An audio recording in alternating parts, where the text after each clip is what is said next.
அமெரிக்க ஐக்கிய நாட்டில் ஒரு குறிப்பிட்ட நகரில் நடந்த ஒரு காரியம்.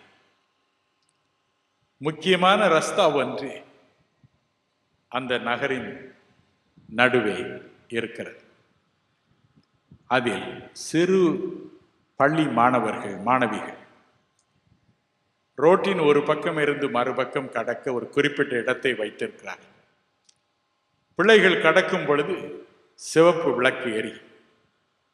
அந்த விளக்கு எரியும் பொழுது எல்லா வாகனங்களும் நிறுத்தப்படும். ஒரு நாள் சிறுவர்கள் கடந்து கொண்டிருந்தார்கள். லாரி ஒன்று வேகமாக வந்தது. அவன் இந்த சிவப்பு விளக்கை பார்க்கவே இல்லை. அலட்சியமாக லாரியை செலுத்தினான். கடந்து கொண்டிருந்த பிள்ளைகள் சிதறி ஓடினார்கள், தப்பித்துக் கொண்டார்கள். ஒரே ஒரு சிறுவனை தவிர. 6 வயதே நிரம்பிய அந்த சிறுவன் இந்த லாரியின் சக்கரத்தில் சிக்கிக் கொண்டான். லாரி அதன் மீது ஏறியது. கதறினான். ரத்தம் எல்லா பக்கமும் சிதறியது. அப்படியே அவன் ஒரு அப்பளம் போல மாறிவிட்டான். கஷ்டப்பட்டு லாரியை நிறுத்தினான். லாரி டிரைவருக்கு கைகால் ஒரே உதறல். சுற்றிலும் பொதுமக்கள் ஓடி வந்தார்கள். ஒருவர் ரிவால்வரை தூக்கினார். நான் அவனை சுடட்டும் என்றார். நல்ல வேளையாக அந்த பக்கம் வந்த காவல்துறை அதிகாரிகள் அவனை காப்பாற்றினார்கள். அவர்களுக்கும் ஒரே கோபம். இறங்கு கீழே என்றார். கைது செய்தார். பையனின் தகப்பனார் ஓடி வந்தார். அவர் ஒரு போதகர். தன் அன்பு மகனின் உடலை பார்த்தார். மனம் கசந்து அழுதார். ஐயோ மகனே, உனக்கு பதிலாய் நான் மரித்திருந்தார் எவ்வளவு நலமாயிருக்கும் என்று கதறி அழுதார். நாட்கள் கடந்தன. அந்த லாரி டிரைவர் மீது போடப்பட்டிருந்த வழக்கு கோர்ட்டிற்கு வந்தது. போதகர் போயிருந்தார். இந்த துயர காட்சியை நேரில் பார்த்தவர்கள் திரளாய் போயிருந்தார்.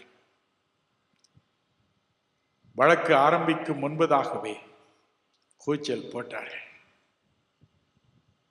நீதிபதி அவர்களே, அவனை சுடுங்கள், அவனுக்கு கொலை தண்டனை வழங்குங்கள்.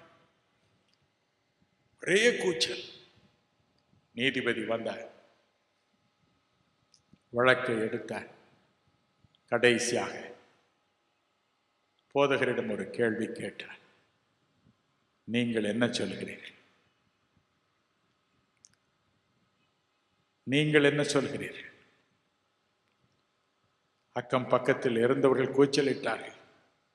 அவருடைய பெயர் டான் ரைலி. சொன்னார்கள், டான், அவனை தூக்கிலிடும்படி சொல், அவனுக்கு மரண தண்டனை வழங்க வேண்டும் என்று சொல், இல்லை அவனை சுட்டு கொல்ல வேண்டும் என்று சொல். ஒவ்வொருவரும் கோபத்தோடு கூச்சலிட்டார். ஆனால் போதகர் சொன்னார், தயவு செய்து அவனை மன்னித்து விடுங்கள். நானும் மன்னித்து விடுகிறேன். காரணம், அவன் திக்கற்றவன். அவனுக்கு உலகில் யாரும் இல்லை. அவன் திக்கற்றவன். அவனை தண்டிப்பதினால் என்ன பயன்? அவனை விட்டுவிடுங்கள். அப்படியே அவனை விடுதலை செய்தார்கள். அவன் வந்து அவருடைய காலில் விழுந்தான். அப்பொழுதும் ஜனங்கள் அவனை கொல்லத்தான் வேண்டும் என்றார்கள். மிகுந்த கஷ்டத்தோடு காவல்துறை அதிகாரிகள் அவனை காப்பாற்றினார். போதகர் சொன்னார், அவன் திக்கற்றவன், அவன் திக்கற்றவன். ஆகவே நான் இரக்கம் பாராட்டினேன் என்று சொன்னார். என் அன்பிற்குரியவர்களே, கவலைப்படாதீர்கள்.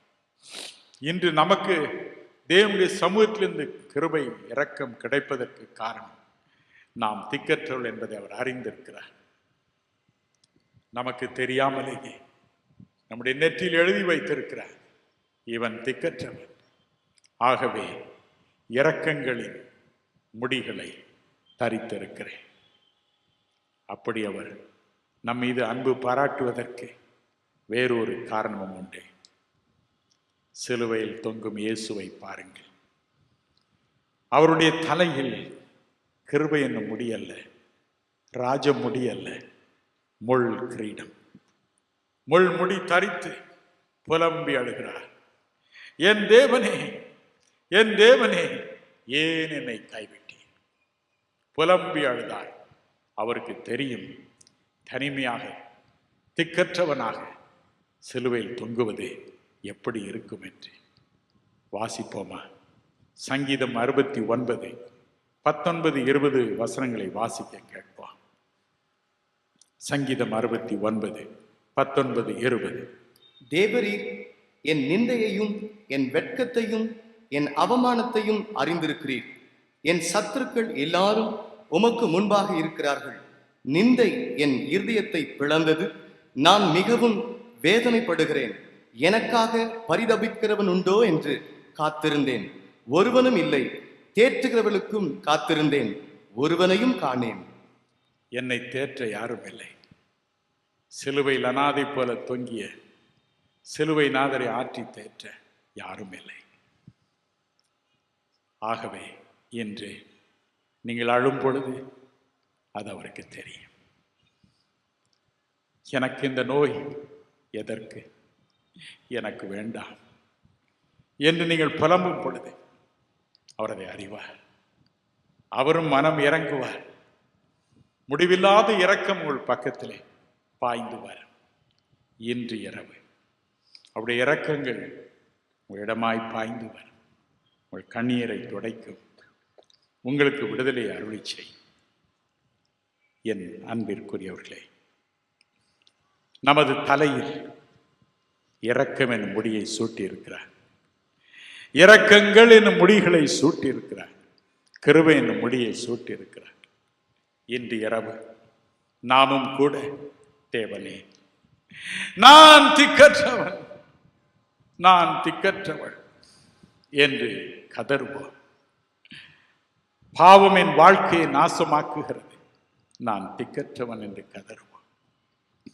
கர்த்தரை கேட்பார், இரக்கம் பாராட்டுவார், உங்களை தேடி வருவார், உங்கள் மத்தியில் உலாவுவார், உங்கள் பெயரை சொல்லி அழைப்பார், உங்களுடைய குறைகளை சொல்வார். இன்று இரவு அதை தீர்ப்பார்.